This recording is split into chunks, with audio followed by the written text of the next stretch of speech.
On the cover of this month's Chronogran is a photograph called Decorum that depicts a woman completely covered up in leopard pattern. She's camouflaged into the scene, and I'm interested in this pattern because it's something that's taken from nature.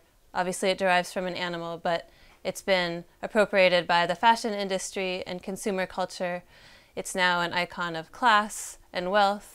In this image, she's completely consumed by all these objects and materials and patterns. I'm really interested in our relationship to images, how it affects our memory, then how we view advertisements and kind of infiltrate this into our own lives.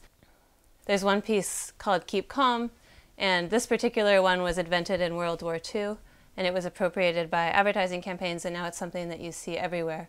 So I took this slogan and printed it out into posters and created another scene where the person is camouflaged in this photograph.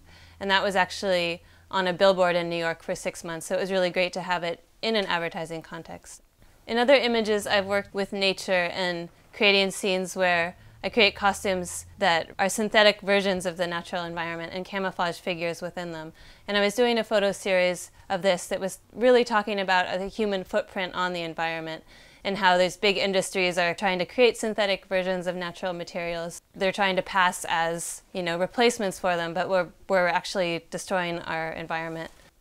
For the Women's Studio Workshop's August Art Festival, I'm doing a performance where I'm creating characters that actually blend in with the environment on the rail trail. This is one of the costumes. It's a pine tree, and all the bark is velcroed on and off so that when a viewer comes up to the performer, they will unvelcro a piece of bark, give it to the viewer with a carving tool so that they can carve their initials or a message or a drawing and put it back on the tree and leave their mark in a way that won't destroy the environment.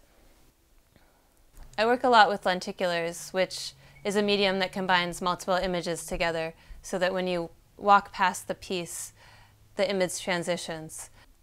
Both the photographic work and the lenticulars are based on my interpretation of how we relate to images in advertisements. So I use the visual cues of advertising to sort of engage people in the work because we're so used to looking at advertisements. So there's 2 images in each piece. The first image I think of as more of the stereotypical image, one that you would see in a magazine or an advertisement that depicts a happy family or a couple. And then the second image is sort of a psychological reaction to that, or something a little bit more fantastical. And basically thinking about ideas of abstraction and having the characters disintegrate into the commercial spaces I'm building. And again, thinking about this idea of excess and consumer culture.